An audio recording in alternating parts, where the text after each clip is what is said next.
Hello students, good evening. So today we are going to discuss about the Faraday's laws. So before discussing about the Faraday's law, we should focus on the EMF, electromotive force or electromagnetic field, right? So the scientist Faraday has given two statements, first law and second law. So what about the Faraday's first law? Let us see. So whenever a coil carrying a current should be act as an electromagnet, which develops the magnetic fluxes, right? So those fluxes may link with the coils, with the same coil, or else those fluxes may link with the surrounded coil, nearby the coil, through the air gap or through the core. Okay, so the EMF will be induced whenever the magnetic flux linking with the coil is changed continuously. Those flux linking flux should be changed. So it is happened only with the AC supply, because the supply is alternating. So whenever the supply is alternating continuously, then the amount of the fluxes linking with the coil may be changed alternating. So EMF will be developed according to Faraday's law whenever you will apply only the AC supply. Okay, so what is the Faraday's first law? EMF may be developed whenever a coil linking with the change in flux. That is your first law. So what about the second law? Due to first law, the EMF will be developed now. So the magnitude or the amount of the EMF is directly proportional to rate of change of flux linkages. Is directly proportional to rate of change of flux linkages, which is nothing but d phi by dt. If suppose a coil consisting of only one number of turns, E1 proportional to d phi by dt. If two number of turns, 2 into d phi by dt. 3 number of turns, 3 into d phi by dt, because all the turns will be symmetrical, right? So because of that reason, generally as per the second law, E proportional to d phi by dt, but when you will remove the proportionality, that we need to add the constant number of turns n. So E is equals to n d phi by dt. But here if you observe in the screen, on the screen, in the second law I have mentioned E is equals to minus n d phi by dt. So why we got this sign minus? Let us see. So the minus sign indicates the Lenz law. So let us see. As per the Lenz law, I have written there minus sign. Okay, so what about the Lenz law? So just go through the statement. So it states that induced EMF due to the change of flux linkages by a coil will produce a current in the coil. Okay, so first here, if any conductor which carries a current should act as an electromagnet, they may develop the fluxes, and those fluxes continuously changes because we are applying alternating supply. So whenever the change in flux linking with the coil or the conductor, EMF has to induce as per the first law. So whenever the EMF is nothing but voltage is available now in your circuit, right? If the circuit is closed, then because of this voltage the current may be generated. So this EMF will produce a current in the coil in such a direction that it will produce the magnetic field. So whenever a current is available in the circuit, then again that produces the magnetic field, so which will oppose the main magnetic field. Okay, so there is the change in the flux linkage. So because of that reason, we have assigned in the second law as a minus sign. So why we are written minus sign? Here we are getting EMF in the coil. Because of that EMF, again we are generating the current. So because of that current, again one more magnetic field will be generated, but the direction of this magnetic field with our initial magnetic field both are opposite, right? So that may reduce the flux linkage, that may create the change in flux linkage. So that's why we have considered as a minus sign. Clear? So Faraday's law is related to EMFs, right? So coming to here, EMFs may be two types: self EMF or the mutual induced EMF. So let us see what is the difference, main difference between the self EMF and the mutual EMF. Consider one coil. Okay, here just to consider one coil. So here I have taken two coils, coil 1 and coil 2, and apply a alternating supply for the coil 1, AC supply to the coil 1. So because of that alternating supply, some current may flow through that coil 1. Then a coil 1 carries a current, should be act as an electromagnet. So what is the function of the magnet? Which has to develop the fluxes. So those fluxes may link with the same coil 1, or else the flux developed by the coil 1 may link with the coil 2 through the air gap. Here the core is nothing but air gap, or else you may wound these two coils on the iron core. then through the iron path the coil 1 fluxes may link with the coil 2. So here the possibility is the coil 1 generates its own fluxes because the coil 1 carrying a current, or else those fluxes may link with the nearby coil, that is coil 2, through the core. Here the core is nothing but air gap. Clear? So what about the self EMF? Actually, what is our Faraday's first law? Whenever the change in flux links with the coil, then EMF has to induced. If you observe here, coil 1 carries a current and coil 1 is developing its own flux, and those are alternating. So some EMF has to induce across the coil 1. So that EMF is said to be self EMF, because the same coil is carrying current and the same coil, in the same coil we are developing EMF. So that EMF is nothing but self EMF. So what about the mutual induced EMF? Because of the coil 1 we are developing flux, but those fluxes are linking with the coil 2. Again the change in flux linking with the coil 2. So EMF may be developed across the coil 2. So this type of EMF is said to be mutual induced EMF. So already we know that the EMF is nothing but N into d phi by dt. But as per the Lenz law, we should write minus. So for the coil 1, E1 is equals to minus N1 into d phi by dt, and for the coil 2, E2 is equals to minus N2 into d phi by dt. Clear? Next, as usual, let us elaborate the formula. Let us simplify. Okay? Because as per the given data, we need to solve the problem anyway. So self inductance of the coil, let us see. So generally self EMF is equals to minus N into d phi by dt. So what about the flux density? Flux density capital B is nothing but the ratio of the flux with respect to area. Okay, phi by A. From that phi is equals to B cross A, B into A. So B is nothing but mu H. B is equals to mu H. Already we have discussed in our previous lecture, right? H is nothing but magnetic field intensity. The formula for the H is Ni by L. So simply substitute the formula. So what you will get? Phi is nothing but mu Na by L into I. Then substitute this phi in your EMF formula. E is equals to minus N into d phi by dt. So what you will get? E is equals to minus N into d by dt of what is the value of phi? Mu Na by L into I. Now you apply with respect to time, right? So with respect to time, just you do the differentiation. For what?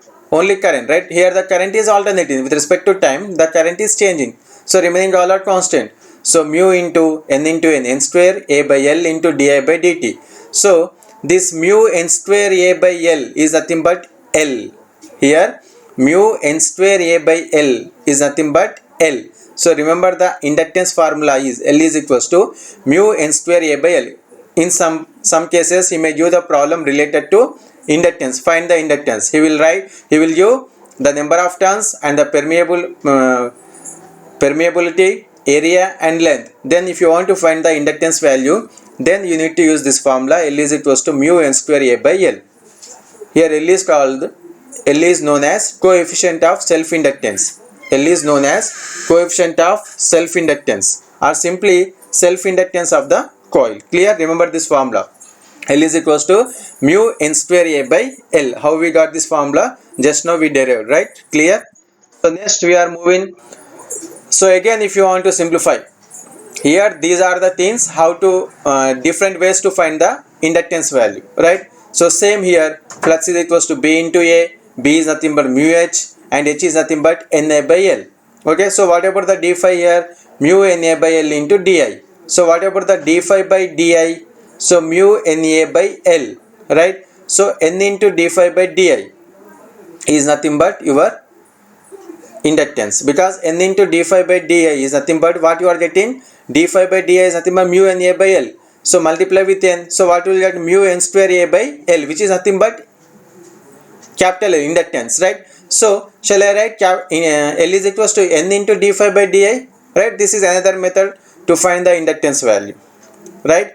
So for the smaller values, d phi by di may be written as phi by I. So L is nothing but N phi by I. L is nothing but N phi by I. Clear? So already we got the formula. L is equals to mu into N square A by L. From that N square by, just arrange the terms. So what you will get? N square by L by, arrange the equation. Okay, just you arrange the equation. N square by L by mu A. So L by mu A is nothing but reluctance, already in our first class, right? Reluctance formula, L by mu A. So your inductance is nothing but N square by reluctance, and inductance and your reluctance is inversely proportional. That you need to remember. Inductance and reluctance is inversely proportional. Clear? So up to now we got three formulas for the inductance, that is N into d phi by dt, N into d phi by di, and mu into N square A by L, and N square by reluctance, right? So next, mutual inductance. So already we know the difference between the self inductance and the mutual inductance, right? So whatever the mutual inductance, the formula is same, N into d phi by dt, but we are giving supply to coil 1 and we are developing EMF across the coil 2, so which is known as a mutual EMF, right? So here E2 is nothing but N into d phi 2 by dt, but that phi 2 is coming from the phi 1. So a fraction of the flux may link with the secondary through the air gap. So the phi 2 in terms of phi 1 is nothing but some constant k1 into phi 1. Here k1 is the fraction. So n2 into k1 into d phi 1 by dt. So already from the definition, flux is nothing but mmf by reluctance, right? So what is the mmf? We are giving supply to the primary, right? So primary mmf is nothing but, here we want phi 1 value, right? So n1 into I1 by reluctance nothing but L1 into mu into A1. So just rearrange the equation. So n1 mu A1 by L1 into I1. Now substitute that phi 1 in your E2 equation. So what you will get? N2 into K1 d by dt of that phi 1 value. So with respect to time only, the I1 is variable, remaining all are constant. So the total term, constant term, is nothing but here mutual inductance, coefficient of mutual inductance, capital M. Right here we have written capital M. Capital M is nothing but K1 into N1 into mu A1 by L1. Here the M is known as a mutual inductance. Clear? So till now we got the formula for the self inductance and mutual inductance, right? So if you observe, each and every coil may consisting of two mutual inductance, right? So simply multiply those two.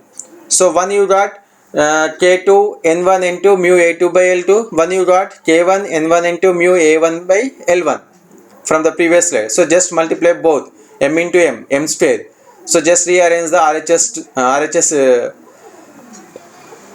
RHS side. So what you will get? Constants, right? K1 K2 and N1 square N2 square mu square, right?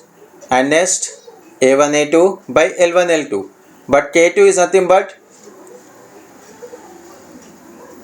K1 some fraction, right? So no, here the same value K1 K2. So K1 K2, rearrange the RHS. So mu into N1 square A1 by L1, mu into N2 square A2 by L2. So what you will get? These are the formulas for the self inductances L1 and L2. So M square you got K1 K2 into L1 L2. So what about the M value? Square root of K1 K2 and square root of L1 L2. I am assuming that square root of K1 K2 is a constant, that is K. So M is nothing but K into square root of L1 L2. So he will ask the question that derive an expression for the mutual inductance. So you need to derive like this. M is equals to K into root L1 L2. He will give the K value. Here what is the K? Coefficient of coupling. Here we need to consider two coils now. So those two coils, how we are coupling? So coefficient of coupling K, and the medium, okay, the medium which we are using for the coupling purpose for both the coils, and L1 L2 are the self inductances of coil 1 and coil 2. He may give L1 L2 K value, find the M value, or else he may give any three parameters value. We need to find the other parameter. Okay, clear? Next, inductance of the coil connected in series having a common core, right? Here the core is common. We are having two different coils, okay, but you may connect two inductors in series, but in the series again in two ways, cumulative and differential.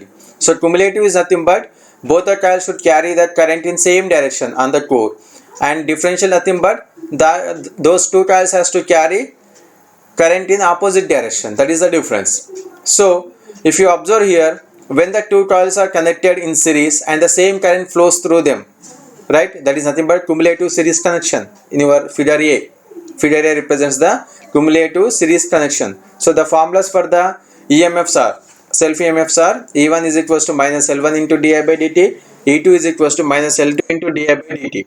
Due to mutual inductance, the EMF induced in the coil 1 due to change in the current in the coil 2 or vice versa, it may be expressed E12 or E21. So what is the formula? Minus M into dI by dt. Only the change is, instead of L, here we need to represent by mutual inductance M value, right? If when the two coils are connected in series in cumulative, then the total EMF induced EMF may be minus L equivalent into dI by dt. The current is same in the series circuit, okay? The only thing is the inductance has to change. We know that already. When the two coils are connected in series, the equivalent inductance L equivalent is equals to L1 plus L2, right? So the total inductance will be represented by here L equivalent. So let us see the equation how to find equivalent inductance when the two coils are connected in cumulative, right? So the total inductance is minus L equivalent into dI by dt. We are having two coils, right? So for the both the coils, self EMFs are minus L1 into dI by dt and minus L2 into dI by dt. And for both the coils, mutual inductance. If you give supply for the coil 1, mutual inductance, right? Mutual EMF may be developed in the coil 2. If you give supply to coil 2, mutual EMF will be developed in the coil 1. So minus M into dI by dt minus M into dI by dt. So just both the sides, the dI by dt gets cancelled. So what you will get? The total equivalent inductance is L1 plus L2 plus 2M. Minus N is also gets cancelled. So this is the expression when the two coils are connected in series in cumulative. If suppose in differential, then the only change is plus 2M will become as a minus 2M. Mutual inductance will become as a negative. Just remember, okay? So this is the problem. Let us see. The total inductance of two coils connected in series cumulative is, so he has been given cumulative equivalent inductance. So what is the formula for the cumulative connection? L1 plus L2 plus 2M. The total value is 1.6. And if those two coils are connected in differentially, so what is the formula? L1 plus L2 minus 2M. The value is 0.4. Okay, it is 0.4. So he has been given the self inductance of one coil is 0.6.